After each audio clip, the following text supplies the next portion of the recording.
नमस्कार। आज हम बालकृष्ण शर्मा नवीन की एक बहुत ही शक्तिशाली कविता भारतवर्ष हमारा है को समझने की कोशिश करेंगे। देखिए, ये सिर्फ एक कविता नहीं है, बल्कि एक तरह की हुंकार है, एक गर्जना है। तो चलिए देखते हैं कि इसमें इतना जोश कहाँ से आता है। कविता की शुरुआत ही इस जबरदस्त लाइन से होती है और यही लाइन पूरी कविता में बार बार गूंजती है। ये सिर्फ शब्द नहीं है, ये इस कविता का दिल है, एक सामूहिक ऐलान जो करोड़ों भारतीयों की आवाज को एक कर देता है। तो असल में ये कविता कह क्या रही है? इसका जो मूल स्वर है वो है एकता का और अपनेपन का। ये किसी एक इंसान की आवाज नहीं, बल्कि भारत के करोड़ों लोगों की एक साथ लगाई गई पुकार है, जो मिलकर कह रहे हैं ये देश हमारा है। यहाँ एक शब्द पर गौर करना बहुत जरूरी है, भारतवर्ष। कवि ने सिर्फ भारत या इंडिया नहीं कहा, उन्होंने भारतवर्ष शब्द का इस्तेमाल किया, जो एक बहुत ही प्राचीन, एक अखंड भूमि का एहसास दिलाता है, जिसकी जड़ें इतिहास और संस्कृति में बहुत बहुत गहरी हैं। चलिए अब कविता के पहले बड़े आइडिया पर आते हैं। यहाँ कवि एक बहुत बड़ा दावा करते हैं, वो ये कि भारत का अस्तित्व किसी छोटी मोटी घटना से नहीं, बल्कि सीधे ब्रह्मांड के बनने से जुड़ा हुआ है। मतलब बात सिर्फ देश के पुराने होने की नहीं है। कवि कह रहे हैं कि भारत उतना ही पुराना है जितना कि ये पूरा का पूरा ब्रह्मांड। ये सोच ही कितनी बड़ी है, जो देश को सिर्फ जमीन का एक टुकड़ा नहीं, बल्कि एक लौकिक पहचान देती है। कविता की कल्पना के हिसाब से जब इस दुनिया को बनाने वाले के मन में सृष्टि का पहला ख्याल आया, जब ये धरती और आसमान बने, ठीक तभी से हमारा ये देश अस्तित्व में है। और ये सिलसिला आगे भी चलता है। जब से आसमान में सूरज और चांद ने चमकना शुरू किया, तब से हमारा भारतवर्ष है। ये दावा देश को सीधे सूरज और चांद जैसी खगोलीय शक्तियों से जोड़ता है। और यहाँ तक कि जब ये आसमान अनगिनत तारों से भर गया, तब भी ये देश यहीं मौजूद था। तो कविता का संदेश एकदम साफ है, भारत का होना सृष्टि की शुरुआत से ही तय था। तो ब्रह्मांड के बाद अब कवि हमें प्रकृति की शुरुआती शक्तियों की तरफ ले जाते हैं। ये कविता का दूसरा बड़ा थीम है, जो देश की जड़ों को प्रकृति के जन्म से जोड़ता है। ये सोचना कितना दिलचस्प है कि कवि देश की उत्पत्ति को प्रकृति की पहली आवाजों से कैसे जोड़ते हैं। जब बादलों ने पहली बार गरजना सीखा, जब हवाओं को अपनी रफ्तार मिली और जब समुद्र में पहली लहर उठी, तब से भारत है।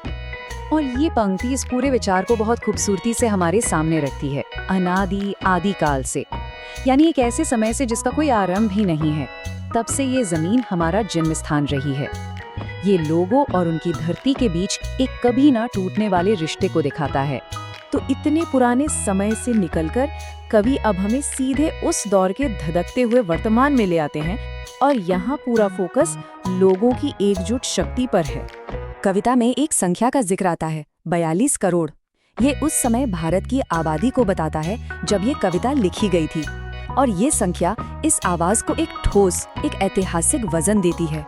ये कोई हवाई बात नहीं है, ये 42 करोड़ लोगों की हुंकार है। यहाँ हमें उस समय की तस्वीर के दो हिस्से दिखते हैं। एक तरफ देशवासियों के जोशीले नारे हैं, और दूसरी तरफ उनकी इस एकजुट आवाज को सुनकर विरोधियों के दिल दहल रहे हैं। ये लोगों की आवाज की ताकत को दिखाता है। कविता के मुताबिक जो नई पीढ़ी है, उसकी आंखों में दुश्मनों के लिए आग की लपटें हैं। ये सिर्फ गुस्सा नहीं है, ये उनके पक्के इरादे और हिम्मत की निशानी है। संदेश साफ है, इन लोगों से टकराने की हिम्मत किसी में नहीं है। तो हमने इस कविता के अलग अलग पहलुओं को देखा, इसकी ब्रह्मांड से जुड़ी शुरुआत, प्रकृति से इसका रिश्ता और इसके लोगों की एक आवाज। अब चलिए इन सभी बातों को एक साथ रखकर कविता का निचोड़ समझते हैं। इस कविता की पूरी इमारत 3 मजबूत खंभों पर खड़ी है। पहला, ब्रह्मांड जितनी प्राचीनता, ये देश सूरज और तारों जितना पुराना है। दूसरा, प्रकृति से गहरा संबंध, इसका जन्म बादलों की पहली गड़गड़ाहट के साथ हुआ। और तीसरा, लोगों की एकजुट इच्छा शक्ति, यानी 42 करोड़ लोगों की वो गूंजती हुई आवाज। और ये पूरा विश्लेषण हमें एक बहुत गहरे सवाल पर लाकर छोड़ देता है। ये कविता हमें दिखाती है कि कैसे शब्द सिर्फ अक्षर नहीं होते, वो भावनाओं, इतिहास और पहचान को अपने अंदर समेट सकते हैं। तो सवाल ये उठता है कि आखिर एक कविता एक पूरे राष्ट्र की आवाज कैसे बन सकती है? नमस्कार। ચાલો આજે એક એવી અદ્ભુત ગુજરાતી કવિતાની સફર કરીએ જે રાષ્ટ્રના ગૌરવ અને આપણી ઓળખના મૂળને એકદમ અલગ જ રીતે રજૂ કરે છે. ખરેખર આ કવિતાનો ઊંડો અર્થ સમજવા જેવો છે. આખી કવિતાનો પ્રાણ, એનું હૃદય બસ આ એક જ પંક્તિમાં સમાયેલું છે. કવિ કહે છે કે કરોડો લોકોના ગળામાંથી બસ એક જ સૂર ગુંજી રહ્યો છે. તો ચાલો આ એક જ લીટી પાછળ છુપાયેલા ઊંડાણ અને એના અલગ અલગ સ્તરને આપણે ખોલીએ. તો કવિ આટલો મોટો દાવો કરે છે, એની શરૂઆત ક્યાંથી કરે છે? કોઈ રાજા મહારાજાના ઇતિહાસથી નહીં, ના, એ તો સીધા આપણને સૃષ્ટિના સર્જન સમયે લઈ જાય છે. કવિતા આપણા રાષ્ટ્રની ઓળખને સીધી બ્રહ્માંડની ઉત્પત્તિ સાથે જોડી દે છે. અહીં કવિ એક ખરેખર ગજબની વાત કરે છે. એ કહે છે કે ભારત વર્ષનું અસ્તિત્વ એ તો ભૌતિક દુનિયા બની એ પહેલાંનું છે. જરા વિચારો, જ્યારે સર્જનહારના મનમાં દુનિયા બનાવવાનો ખાલી વિચાર જ આવ્યો હતો, બસ ત્યારથી આ દાવો કેટલો ગહન અને પ્રાચીન છે નહીં? અને પોતાના દાવાને વધુ મજબૂત કરવા માટે કવિ આપણને બ્રહ્માંડના નિર્માણના તબક્કાઓ ગણાવે છે. એ કહે છે કે જ્યારે ધરતી અને આકાશ બન્યા, જ્યારે સૂરજ અને ચાંદો અસ્તિત્વમાં આવ્યા અને જ્યારે આખા બ્રહ્માંડમાં તારાઓ ફેલાઈ ગયા, ત્યારથી આ દેશ અહીં છે. આ એક એવી છબી બનાવે છે જે સમયથી પણ પરે છે. અને એટલે જ આ બ્રહ્માંડીય વારસો આ ઘોષણાને તાકાત આપે છે. આ પંક્તિ વારંવાર યાદ અપાવે છે કે આપણી માલિકીનો હક કોઈ આજકાલનો નથી, પણ બ્રહ્માંડ જેટલો જ જૂનો અને અફર છે. તો બ્રહ્માંડની એ અનંત વિશાળતામાંથી હવે કવિ આપણું ધ્યાન પૃથ્વી પર લઈ આવે છે.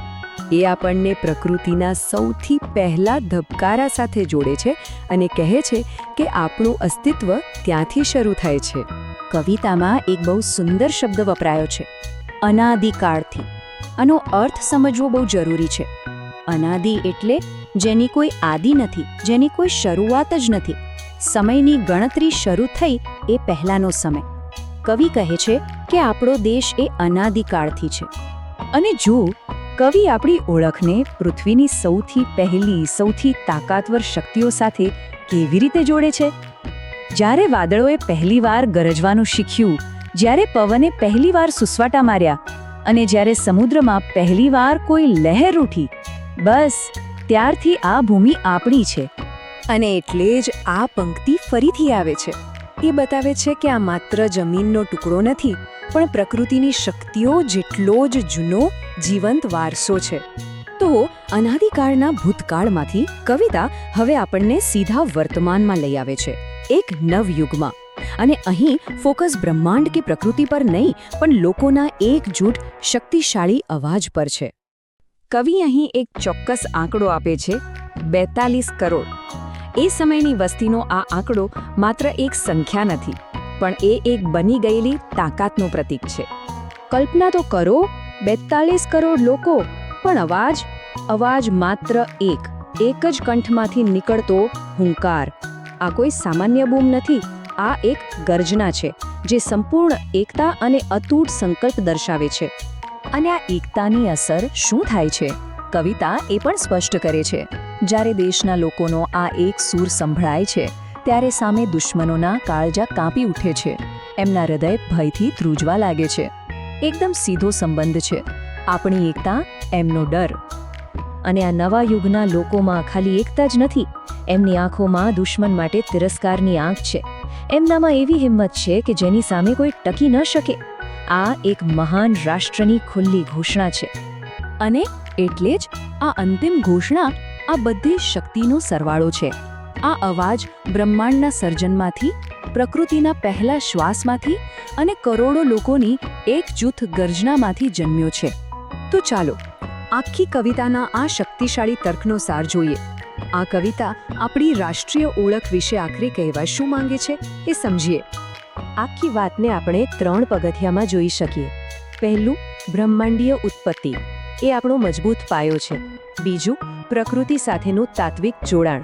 એ આપણો ધરતી પરનો આધાર છે. અને ત્રીજું, લોકોની સામૂહિક ઘોષણા.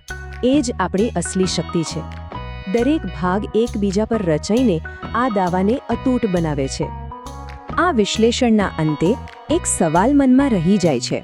કોઈ પણ રાષ્ટ્રની ઓળખ ભૂતકાળમાં કેટલી ઊંડી જઈ શકે, આ કવિતા પ્રમાણે એની કોઈ સીમા જ નથી. આપણી ઓળખ ઇતિહાસના પાનાઓથી પણ ઘણી જૂની, છેક સૃષ્ટિના સર્જન અને પ્રકૃતિના પહેલા ધબકારા સુધી પહોંચે છે. ખરેખર આ એક ખૂબ જ ગહન સંદેશ છે.